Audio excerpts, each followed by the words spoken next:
नमस्कार, आप देख रहे हैं दंगल मेरे साथ। और दंगल में आज हम बात कर रहे हैं हरियाणा कांग्रेस की। कांग्रेस का अंदरूनी दंगल लगातार जारी है। आज चंडीगढ़ में विधायक दल की बैठक हुई, लेकिन उसमें कोई फैसला नहीं हुआ। फैसला ये हुआ कि हाईकमान निर्णय लेगा, लेकिन उसके बावजूद जिस तरह की बातें हम कांग्रेस के कुछ नेताओं द्वारा सुन रहे हैं या फिर जो पार्टी छोड़ रहे हैं, वो बड़े सवाल खड़े कर रहे हैं। तो आज दंगल में किन बड़े सवालों पर हम चर्चा करेंगे अपने मेहमानों के साथ, वो है कौन बनेगा नेता प्रतिपक्ष, आला कमान कब लेगा फैसला, कैप्टन अजय यादव कब बोलेंगे और किसका राज खोलेंगे, कांग्रेस नेताओं की पीड़ा कब सुनेगा आलाकमान। ये सबसे बड़ा सवाल है कि कांग्रेस नेताओं की जो पीड़ा है, जो दर्द है, जो उनकी बेबसी है, वो कब सुनेगा आलाकमान। ये पीड़ा और बेबसी हम इसलिए कह रहे हैं क्योंकि कुछ नेता खुलकर ये बात कर रहे हैं कि उनके दिल का दर्द कितना गहरा है। उसके बावजूद कांग्रेस हाईकमान ना सुनवाई कर रहा है तो एक्शन तो बहुत दूर की बात है। आइए पहले सुनाते हैं आपको कैप्टन अजय यादव क्या कहते हैं। कांग्रेस के वरिष्ठ नेता कैप्टन अजय यादव पार्टी से इस्तीफा दे चुके हैं, लेकिन हमसे बातचीत करते हुए उन्होंने अपने दिल के दर्द को क्या बयां किया था। उनकी बेबसी झलक रही है, उनके ट्वीट भी इस बेबसी को दर्शाते हैं और उनके बयान भी। आइए सुनाते हैं कैप्टन अजय यादव ने क्या कहा। लगा अब छोड़ दिया जाए कहीं अब और। लग रहा है मेरे को। अब लग रहा है हाँ, कि अब मैं अपने कार्यकर्ताओं को कब तक पिटने दूंगा मैं, और केवल किन की गलतियों से। तो छोड़ के कहीं और जाने का सोच। नहीं नहीं, ऐसा कुछ नहीं है, ऐसा कुछ नहीं। कोई धक्का मारेगा तो बात दूसरी है, वरना हम तो लॉयलिस्ट हैं सोनिया गांधी जी के। मैं तो लॉयलिस्ट हूँ, पर हमेशा उनकी इज्जत करी है। उन्होंने मुझे पूरा मान सम्मान दिया, मुझे सीआरपी लीडर बनाया, मुझे फाइनेंस मिनिस्टर बनाया, मेरे को जो है एआईसीसी का ओबीसी का चेयरमैन बनाया तो सोनिया गांधी ने बनाया। लेकिन उनकी जो आज एब्सेंस है वो हमें अखर रही है। मैं समझता हूँ कि राहुल गांधी जी का मुख्य रोल है आज के समय में। और मैं समझता हूँ कि जितना इंटरेक्शन हमारा सोनिया जी से था, आज के टाइम हमारा इंटरेक्शन नहीं हो पा रहा है, जिसकी वजह से आप मुझे बताइए कि मैं चेयरमैन ओबीसी डिपार्टमेंट हूँ मैं, और एज चेयरमैन ओबीसी डिपार्टमेंट मुझे ऐसा लगता है कि ये जो पोस्ट है ये एक तरीके से टूथलेस पोस्ट है। हमारे कहने से ना तो हमें सीईसी बुलाया था, ना सीडब्ल्यूसी की एक्सटेंडेड मीटिंग बुलाया था। हमने कितनी दफ़ा बोला है, अगर हम वैसे बात नहीं कर सकते, कम से कम अपनी वहाँ आवाज़ तो हम उठा सकते हैं। कि सबसे बड़ी बात ये है कि जो हमारे प्रभारी थे वो हॉस्पिटल में हॉस्पिटलाइज हो गए। अगर वो हॉस्पिटलाइज हो गए थे, जब उनसे मैंने बात की, बोलते मैं आइसोलेशन में हूँ। अगर आप आइसोलेशन में हैं तो आप अपना पदभार छोड़ दीजिए। आप बोल देते हाईकमान को भी मेरे बस की बात नहीं है, किसी और को जो है चार्ज दे दीजिए। हमारा जो पीसीसी प्रेसिडेंट जो है वो चुनाव लड़ रहा है, तो कोऑर्डिनेशन और जो मैनेजमेंट की जो होनी चाहिए थी पीसीसी और एआईसीसी के बीच में, वो प्रॉपर तरीके से नहीं हुई। कि वर्किंग पे तो पहले ही प्रश्न चिन्ह बहुत लग चुके थे, और राहुल गांधी जी को मालूम था, खड़गे जी को भी मालूम था। उसके बावजूद कुछ नहीं। उसके बावजूद भी जो है उन्हीं को रखा। तो आपने सुना कैप्टन अजय यादव ने क्या कहा। ये इस्तीफा देने से पहले उनकी बातचीत मेरे साथ हुई थी, कितनी बेबसी बता रहे हैं वो अपनी। और ये भी कह रहे हैं कि राहुल गांधी को भी पता था, उसके बावजूद कोई एक्शन नहीं हुआ। एआईसीसी पीसीसी में कोई कोऑर्डिनेशन नहीं था, अपनों ने ही अपनों को हराया। ये बेबसी सिर्फ इनकी नहीं है, एक बार आपको ट्वीट भी दिखाते हैं जो इन्होंने ट्वीट लगातार किए अपने इस्तीफे के, कैप्टन अजय यादव ने, और उन्होंने क्या कुछ कहा। आज भी उनका एक ट्वीट हुआ है जिसमें वो ये इशारा कर रहे हैं कि मैं कोई संत नहीं हूं और एक पॉलिटिकल राजनीतिज्ञ हूं, तथा कांग्रेस अध्यक्ष मल्लिकार्जुन द्वारा मेरा इस्तीफा स्वीकार किए जाने के बाद ही मैं अपने भविष्य की रणनीति तय करूंगा, और कुछ नेताओं द्वारा मेरे राजनीतिक करियर को नुकसान पहुंचाने के लिए जो किया गया है उससे मैं आहत हूं, ये उनका कहना है। तो ये कैप्टन अजय यादव का आज का ट्वीट है, तो वो अपने दर्द बयां कर रहे हैं। लेकिन ये अकेले नहीं हैं, उनका ये भी कहना है कि मैं इंतजार कर रहा हूं कि कांग्रेस अध्यक्ष मल्लिकार्जुन मेरा इस्तीफा स्वीकार करें तो मैं मीडिया से मुलाकात करूंगा और बताऊंगा कि उनका अगला प्लान क्या है। कई अटकलें लगाई जा रही हैं कि कैप्टन अजय यादव किसी और पार्टी का रुख कर सकते हैं जिसमें बीजेपी है। ये बड़े सवाल हैं जो इस वक्त खड़े हो रहे हैं। लेकिन उसी क्रम में मेरी बात आज रामनिवास गोडेला से हुई, जो कि चुनाव बरवाला से हार गए हैं। अब वो क्या कहते हैं वो सुनना भी बेहद जरूरी है। आइए सुनाते हैं कि रामनिवास जी ने आज क्या कहा। 5 साल आदमी तैयारी करता है, फिर चुनाव लड़ता है, लोगों को जो आपके साथ जुड़े उनको उम्मीद होती है कि हमारा जो प्रतिनिधि है वो जाएगा आगे, सत्ता में भागीदारी होगी। तो आपके साथ जो भीतरघात हुआ उसकी शिकायत आपने नहीं की थी तब? देखो, भीतरघात नहीं हुआ, मैं फिर आपको बताना चाहता हूँ, ये ओपन घात हुआ है। तो इसकी पार्टी हाईकमान को पता है, पार्टी हाईकमान को पता है। एक मैं आपको वीडियो सुनाना चाहता हूँ जिसमें जयप्रकाश जी 7 रोड कला के अंदर ये बोल रहे हैं कि एक वर्कर तो ये कह रहे हैं कि हमारी भाई 55 और 60 सीट आएगी। हाँ। और जयप्रकाश जी और हमारे साथ थे सांसद भाई दीपेंद्र हुड्डा जी, और मैं भी उसी रथ के ऊपर था। उन्होंने ये कहा कि 45 में काम चल जाएगा, क्या करोगे 55-60 लेके। अच्छा। तो अगर एक नेता के सामने ये बात कहे कि हमारा 45 में काम चल जाएगा तो फिर सीट जनता कैसे देगी, मेरे को ये बताओ। तो आपने सुना कितनी बड़ी बात रामनिवास यहाँ कह रहे हैं। वो कह रहे हैं और सीधा इल्जाम लगा रहे हैं वो जयप्रकाश पर, जेपी पर, जो सांसद हैं, और वो खुला कह रहे हैं भीतरघात नहीं, ये तो ओपन घात था। ये एक नई टर्मिनोलॉजी यहाँ पे रामनिवास जी दे रहे हैं कि ओपन घात हुआ है और सिर्फ उनकी सीट पर ही। ऐसे अभी पूरा इंटरव्यू भी आपको सुनने को मिलेगा जल्दी टीवी पर। लेकिन वो कह रहे हैं कि ओपन घात सिर्फ उनकी सीट पर नहीं और बहुत सारी सीट्स पर हुआ है। मेरे साथ कुछ खास मेहमान हैं। सुरेंद्र भाटिया हैं वरिष्ठ पत्रकार, सुनील फोगाट हैं बीजेपी से, और जल्द ही दिनेश अग्रवाल भी कांग्रेस से हमारे साथ जुड़ेंगे।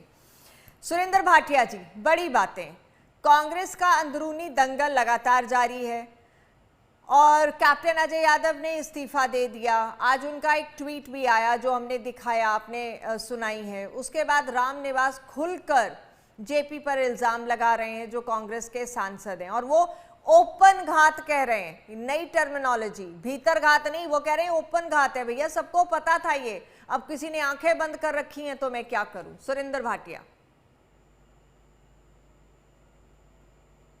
सुरेंद्र भाटिया जी, आप सुन पा रहे हैं मुझे? अनम्यूट कर दीजिए सुरेंद्र जी। जी आ रही है आपकी आवाज।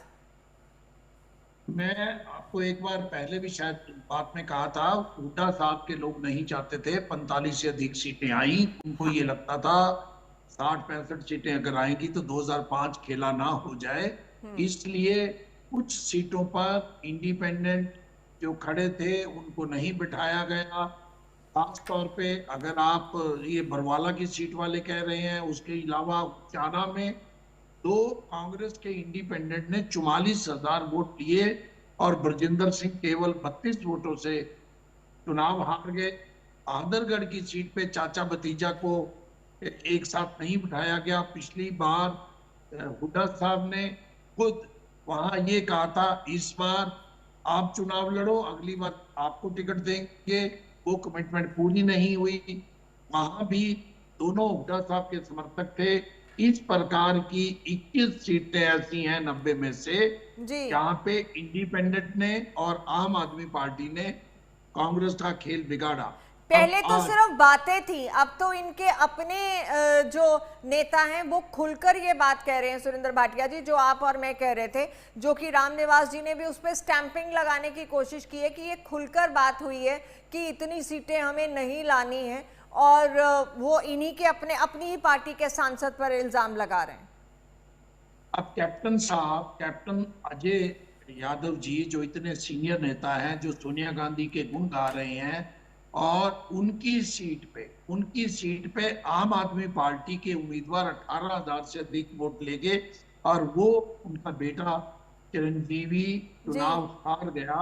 राहुल गांधी जी के चाहने के बावजूद आम आदमी पार्टी से समझौता ना करना, वह अनेक सीटों पर जानबूझ के इंडिपेंडेंट को खड़ा करना, मैं नाम तो नहीं लेना चाहूंगा, मुझे एक विधायक जो हुड्डा साहब के खासम खास हैं, उन्होंने ये कहा कि हमारी सीट पे 30-35 जो कांग्रेस के जो लोग थे, जो टिकट के दावेदार थे, उनके किसी भी बूथ से हम नहीं जीते। सौभाग्य से वो इलेक्शन जीत गए, लेकिन ये हुआ क्या, ये गलती कांग्रेस ने वही गलती करी जो 2019 आपको याद होगा, मनोहर लाल जी एक यात्रा लेके गए थे और हर सीट पे 5 से 15 लोगों ने अलग अलग उनका स्वागत किया था, और वहां भी 75 पार का नारा वो 40 पे रह गए थे। ये 60 और 65 सीटें लाने वाली कांग्रेस 37 पर चली गई। और इन्होंने किया क्या, पिछले 1 साल से दीपेंद्र हुड्डा जी जहां भी गए, उन्होंने अनेक कांग्रेस के कार्यकर्ताओं को स्पष्ट रूप से वादा किया कि टिकट आपको दी जाएगी, आप तैयारी करें। वो सुरेंद्र भाटिया जी, अभी जो मौजूदा स्थिति है, आज विधायक दल की बैठक हुई है, लेकिन उसमें भी कुछ खास निकल के बाहर नहीं आया। सिर्फ यही कि 1-on-1 भी एक से बाद में राय पूछी गई, लेकिन उसके बाद एक ही बात पे प्रस्ताव पारित कर दिया गया कि इसका फैसला पार्टी हाईकमान करेगी कि प्रतिपक्ष नेता कौन होगा। और उसके बाद अभी मेरे पास खबर आई थी कि कुछ जो विधायक हैं वो भूपिंदर हुड्डा के घर पर बैठक कर रहे हैं। ये मेरी जो यशस्वी पेटवार, उनसे मेरी बात हुई तो उन्होंने कहा कि अभी भूपिंदर हुड्डा के घर एक बैठक चल रही है, तो मैं वहां मौजूद हूँ।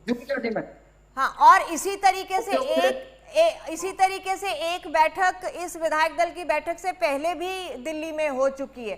तो आपको क्या लगता है, आपको ज्योति, मैं कहता हूँ हुड्डा साहब ही विपक्ष के नेता बनेंगे।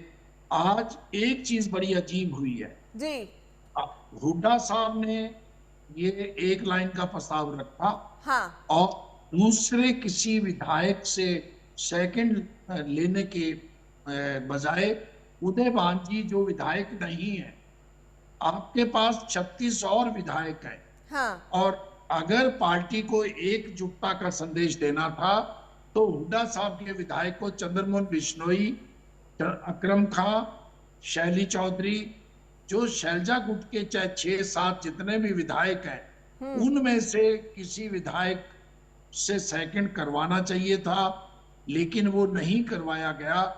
मुझे ये लगता है जिस ढंग से 16 को पहले मीटिंग हुई और आप जो जानकारी आप दे रहे हैं हुड्डा साहब के निवास स्थान पर अब भी बैठक चल रही है, अच्छा यही होता हुड्डा साहब के प्रस्ताव को सेकंड चंद्रमोहन बिश्नोई करते या और कोई विधायक करते, लेकिन वो और किसी विधायक के बजाय उदय भान जी ने किया। ये भी एक अजीब बात है, विधायक दल की बैठक में अध्यक्ष के नाते वो शामिल हो सकते हैं, लेकिन वो सेकंड नहीं कर सकते, लेकिन वो किया गया। वो पार्टी का अंदरूनी मामला है।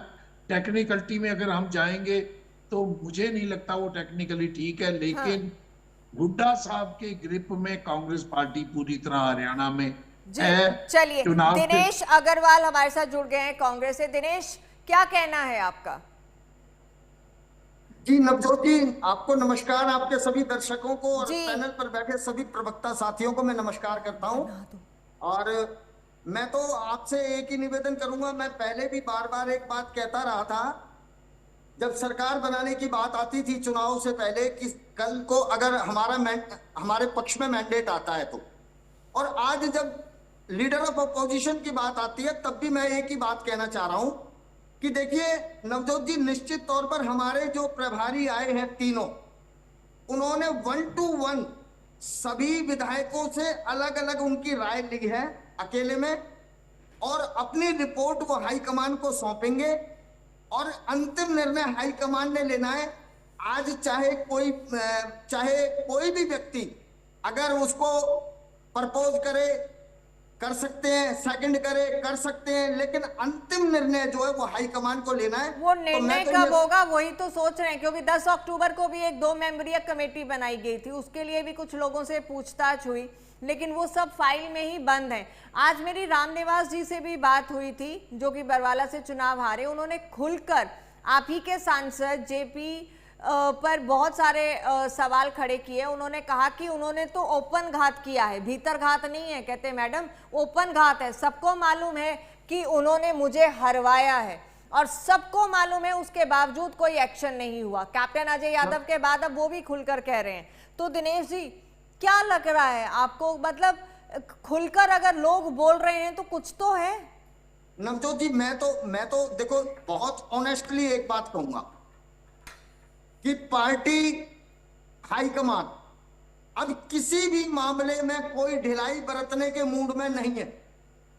अगर किसी भी व्यक्ति ने हमारे किसी भी उम्मीदवार को हरवाने के प्रयास किया है और वो बात निष्कर्ष से साबित होती है, निकल कर आती है, पार्टी बिल्कुल एक्शन लेगी, 100% लेगी। दिनेश जी उन्होंने कई सारे वीडियोस आज हमें दिखाए, उस पर भी चर्चा करेंगे, लेकिन एक बार सुनील फोगाट जी को इस चर्चा में शामिल करना चाहूंगी। सुनील जी, कांग्रेस का अंदरूनी दंगल तो जारी है, इसी बीच ये अटकलें लगाई जा रही हैं, ऐसी चर्चाएं हैं कि कैप्टन अजय यादव बीजेपी का रुख कर सकते हैं। किरण चौधरी के बाद कैप्टन अजय यादव बीजेपी में जा सकते हैं, क्या कहना है आपका? सुनील जी अनम्यूट कर दीजिए खुद को, प्लीज अनम्यूट कर दीजिए। जी आपको और आपके सभी दर्शकों को मेरा नमस्कार। हाँ। और जैसे नवजोत जी आपने कहा कि कैप्टन साहब ने इस्तीफा दे दिया कांग्रेस पार्टी से और अब वो भारतीय जनता पार्टी का रुख कर सकते हैं, ये आपने ही मुझे बताया है, ऐसा मेरी जानकारी में अभी तक नहीं है। और लेकिन आपने बताया है तो इसमें कोई गलत भी नहीं है, क्योंकि कांग्रेस पार्टी एक परिवार की पार्टी, चंद व्यक्तियों की पार्टी बन के रह गई, उसमें पार्टी जैसी कोई बात रही नहीं। क्योंकि पार्टी या संगठन वो होता है जहाँ पे सभी व्यक्तियों को अपनी बात रखने का समान अधिकार हो, सबको समान मौके मिलते हो। लेकिन कांग्रेस पार्टी तो एक घरेलू पार्टी बन के रह गई है और हरियाणा में भी एक क्षेत्रीय पार्टी की तरह इनका कार्य रहा है अभी तक। तो मुझे नहीं लगता कि जो भी खुददार व्यक्ति होगा और जिसको अपनी इज्जत प्यारी होगी सामाजिक तो और जिसको तो राजनीतिक सुनील जी यानी अगर किरण चौधरी के बाद कैप्टन अजय यादव भाजपा में आते हैं, सुनील जी अगर किरण चौधरी के बाद कैप्टन अजय यादव भाजपा की तरफ आते हैं तो भाजपा उन्हें वेलकम करेगी, मैं ये मानूं? जी देखिए, ये इस बात का निर्णय मैं यहाँ पर बैठ के नहीं ले सकता और ना ही मैं कुछ इस बारे में बता सकता। वो हमारा शीर्ष नेतृत्व है, वो तय करेगा कौन पार्टी में आएगा कौन नहीं आएगा। ये सब हमारे नेतृत्व की बात है, क्योंकि भारतीय जनता पार्टी में नेतृत्व है। इसलिए आप नवजोत जी देखिए, हरियाणा के इतिहास में पहली बार कल हमारे माननीय मुख्यमंत्री नायब सिंह सैनी जी ने पहली बार कल शपथ ली और उनके साथ ही पूरी कैबिनेट ने शपथ ले ली। ये होता है पार्टी और उसका नेतृत्व। हाँ चलिए, इस पर चर्चा और करेंगे कि क्या कैप्टन अजय यादव भाजपा में जा सकते हैं, सुरेंद्र भाटिया क्या इसके बारे में सोचते हैं, उनका पक्ष जानूंगी। और साथ ही कि अब कांग्रेस की राहें जो मुश्किल हैं उनके लिए क्या विकल्प बचा है अपने रिवाइवल का, बड़ा सवाल। जब अपने ही खुले तौर पर भीतर घात का नहीं ओपन घात का इल्जाम लगा रहे हैं और ये भी कह रहे हैं कि कुछ लोग चाहते थे कि 46 से ज्यादा सीटें नहीं आनी चाहिए, इस पर स्टैंप लगा रहे हैं। कैप्टन अजय यादव ये कह रहे हैं कि मैं कोई संत नहीं हूं, मैं एक राजनीतिज्ञ इंसान हूं, तो मैं आगे की अपनी जो सफर है उसे जल्द ही बताऊंगा। तो क्या कैप्टन अजय यादव बीजेपी का रुख करेंगे, जिस तरह की अटकलें लगाई जा रही हैं? और रामनिवास जी ने जो बड़े इल्जाम लगाए हैं खुल पर, क्या उन पर कोई एक्शन होगा? सुरेंद्र भाटिया जी, क्या लगता है आपको, कैप्टन अजय यादव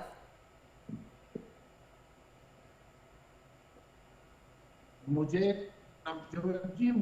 ये लगता है कैप्टन अजय यादव शायद इतनी जल्दी नहीं करेंगे और हो सकता है उन्हें मना लिया जाए। मेरी जो सूचना है, उनके जो बेटे हैं चिरंजीव जो इलेक्शन हारे हैं, उन्होंने अभी तक त्यागपत्र नहीं दिया और वो जब कैप्टन अजय यादव जी आपसे बात कर रहे थे, इस प्रकार के आरोप लगा रहे थे, वो उस समय कांग्रेस की किसी असाइनमेंट में किसी बैठक में थे। अब वो क्या कैप्टन अजय यादव त्यागपत्र देंगे, लेकिन राव इंद्रजीत के रहते हुए अहीरवाल में मुझे नहीं लगता उनके लिए भारतीय जनता पार्टी में कोई स्थान है। लेकिन ऐसा भी है कि अगर भाजपा ये चाहती है कि हमें राव इंद्रजीत के वर्चस्व को बैलेंस आउट करना है तो कैप्टन अजय यादव को क्या एक मौका दिया जा सकता है। बहरहाल ये सब अटकलें हैं, स्पेकुलेशंस हैं जिस पर हम चर्चा कर रहे हैं। हो सकता है कैप्टन अजय यादव ये एक दबाव की राजनीति अपना रहे हों ताकि जो लीडरशिप है उसमें कहीं बदलाव देखने को मिले।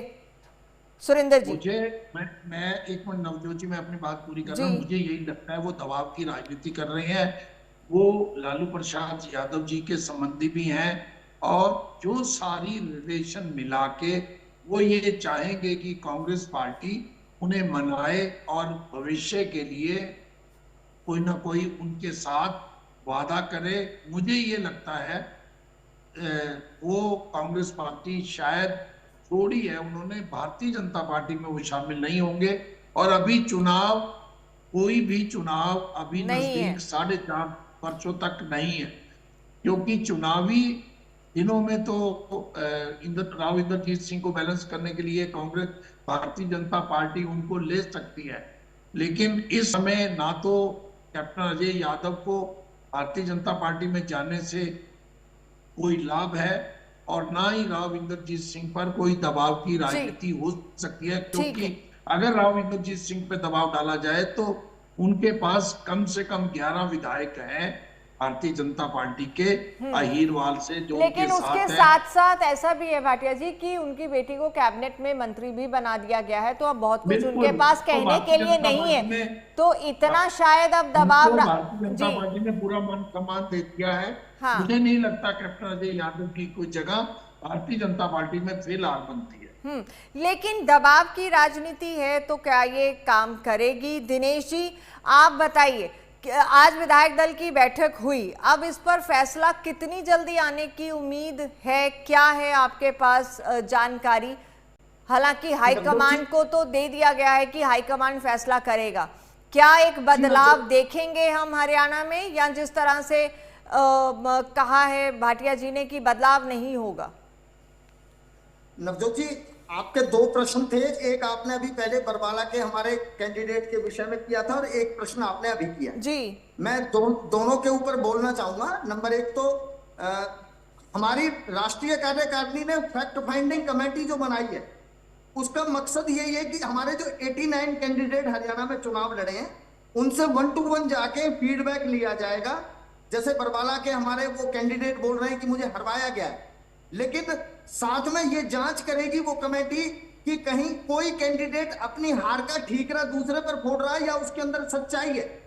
अगर सच्चाई है तो पार्टी उस हिसाब से एक्शन लेगी, और अगर वो केवल अपनी हार का ठीकरा दूसरे पर फोड़ रहे हैं तो पार्टी उस हिसाब से एक्शन लेगी। परंतु फैक्ट फाइंडिंग कमेटी गठित करने का जो उद्देश्य है वो यही है कि पार्टी की जो सच्चाई रही, हार के जो कारण रहे, उनको एकत्रित किया जाए, उनके ऊपर कोई डिसीजन लिया जाए। सेकंड, मैं ये कहना चाहूंगा कि आज जो 3 प्रभारी भेजे गए हैं उनका मकसद भी यही था कि उन्होंने 1 to 1 सभी 37 विधायकों से बात की है और उसके ऊपर हमारी राष्ट्रीय कार्यकारिणी अंतिम निर्णय लेगी। और एक बात मैं और कहना चाहूंगा कि अभी हमारे भाजपा के प्रवक्ता बोल रहे थे कि कांग्रेस के अंदर तो केवल परिवारवाद चलता है, उन्होंने बोला, लेकिन मैं सुनता रहा। मैं सिर्फ ये जानना चाहता हूं कि परिवारवाद की आज तक कोई डेफिनेशन भाजपा नहीं बता पाई। हाँ, 4 बातें हमेशा बोलते हैं कि कांग्रेस में परिवारवाद है, कांग्रेस के अंदर क्षेत्रवाद है, भाई भतीजावाद है, इस तरीके की भाषा ये बोलते रहे। परंतु मैं सिर्फ एक ही बात कहना चाहता हूं कि 3 लोग तो मैं गिनवा रहा हूं आपको कि चौधरी वीरेंद्र सिंह जी कांग्रेस से गए, उनकी धर्मपत्नी को इन्होंने विधायक का टिकट दिया, उनको केंद्र में मंत्री बनाया, उनके बेटे को इन्होंने लोकसभा का टिकट दिया, एमपी बनाया, तो भाजपा को परिवारवाद नजर नहीं आया।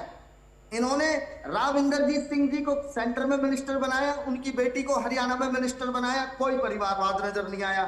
किरण चौधरी जी को राज्यसभा भेजा, उनकी बेटी को कैबिनेट मिनिस्टर बनाया, कोई परिवारवाद नजर नहीं आया।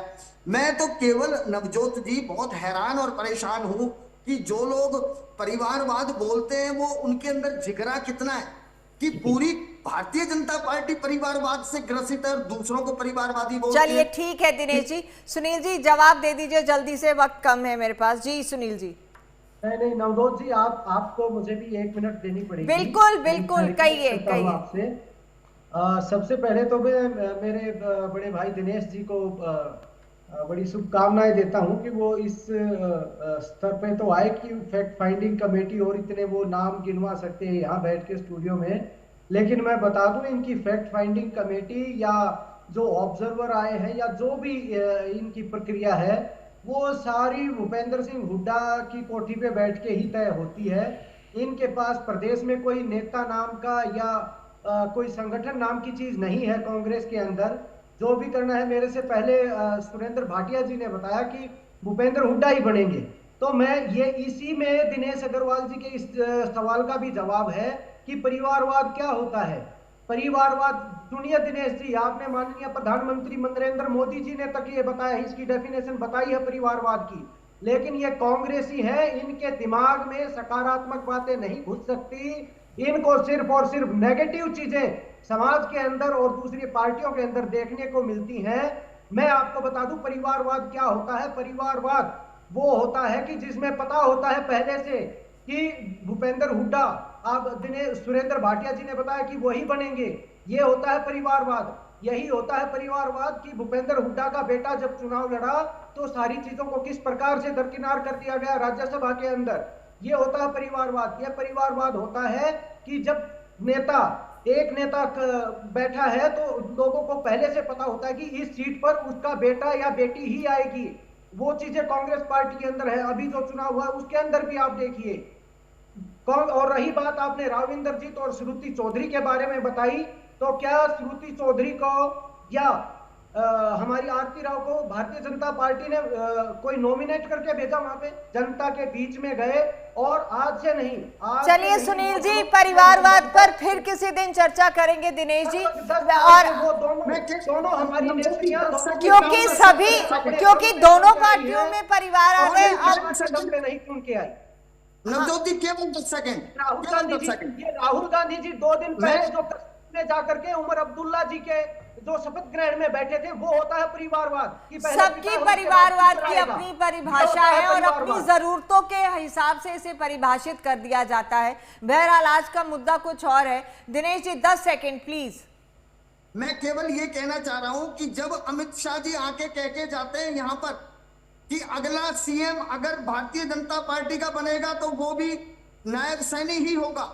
आप कहते हैं कि हमारा मुद्दे से भटक रहे हैं। चलिए माफी चाहूंगी दोनों से, माफी चाहूंगी दोनों से, मुद्दे से भटक रहे हैं आप दोनों।